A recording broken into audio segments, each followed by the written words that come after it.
Praise the Lord. இந்த கால வேளையில கர்த்தர் உங்களோட பேசுவாராக.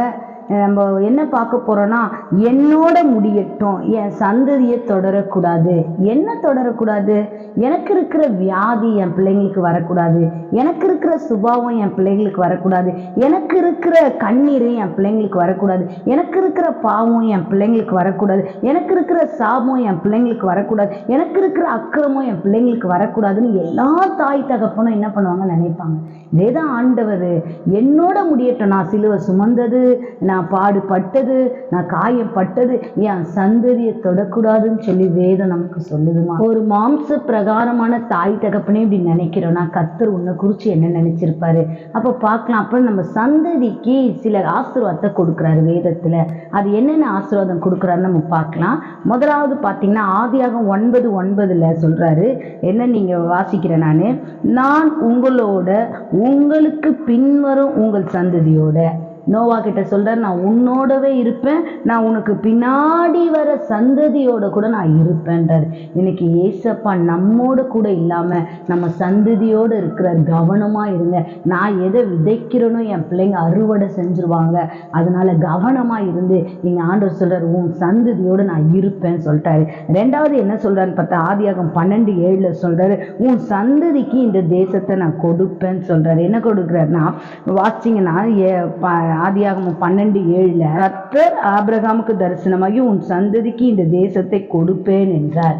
பாருங்க, ஆபிரகாம் கிட்ட பேசுறாரு, உன் சந்ததிக்கு, ஈசாக்குக்கு நான் இந்த தேசத்தை கொடுப்பேன். முதலாவது உன் சந்ததியோட இருக்கிறாரு, ரெண்டாவது உன் சந்ததிக்கு அந்த தேசத்தை கொடுப்பேன்றாரு. மூணாவது 13:16 பார்த்தீங்கன்னா என்ன சொல்றாருன்னா, 13:16 என்னன்னா, உன் சந்ததியை பூமியின் தூளை போல பெருக பண்ணுவேன்ற ஒரு பெருக்கத்தை உண்டாக்குவார். முதலாவது உன் சந்ததியோட இருக்கிறது, ரெண்டாவது உன் சந்ததிக்கு அந்த நீ இருக்கிற இடத்தை கொடுப்பேன்றார். மூணாவது உன் சந்ததியை தூளை போல பெருக பண்ணுவேன்ற.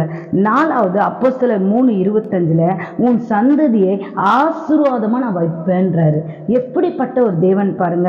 ஐந்தாவது காரியம் அப்போஸ்தலர் 2:30 உன் சந்ததி மூலமா கிறிஸ்து உருவாகணும்ன்றார். யார் உருவாகணுமா? கிறிஸ்து உருவாகணுமா.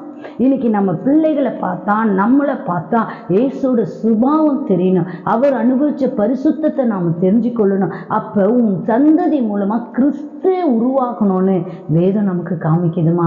அதனால நல்ல ஜெபம் பண்ணுங்க. தாய் தகப்பனா இருக்கிற நம்ம நல்ல ஜெபம் பண்ணலாம்ப்பா, என்னோட முடியட்டம்ப்பா, என் பிள்ளைகளை சாரக்கூடாது ஆண்டவரே, என் காரியம், நான் செஞ்ச காரியம், நான் செஞ்ச தவறுகள், நான் செஞ்சது என் பிள்ளைகளுக்கு பின் தொடரக்கூடாதுன்னு என்னோட முடியட்டும்னு சொல்லி ஒரு வைராக்கியத்தோடு நம்ம என்ன பண்ணலாம், ஜெபிப்போம். அந்த நாளில் கர்த்தர் சமூகத்தில் எல்லோரும் கண்களை மூடி இந்த காலை வேளையில, நன்றி ஆண்டவரே, இந்த நேரத்துக்காய் நன்றி, இந்த நாளுக்காய் நன்றி இயேசுவே, என் பிள்ளைகளை பின் தொடரக்கூடாது, என் சந்ததியை தொடரக்கூடாது. கர்த்தர் பார்க்கிற விதம் உனக்கும் இல்லை, உன் சந்ததியோடு நான் இருப்பேன்னு சொன்ன வாக்கு ஆண்டவரே, இதை கேட்டுக்கொண்டிருக்கிற ஒவ்வொரு பிள்ளைக்கும் நாங்கள் அனுப்புகிறோம் ஆண்டவரே. பெரிய காரியம் செய்யுங்க, ஆசீர்வதிங்கப்பா. உங்க கரத்திலே ஒப்பு கொடுக்குறேன். ஜெபங்களே இருக்கு நல்ல பிதாவே, ஆமென்.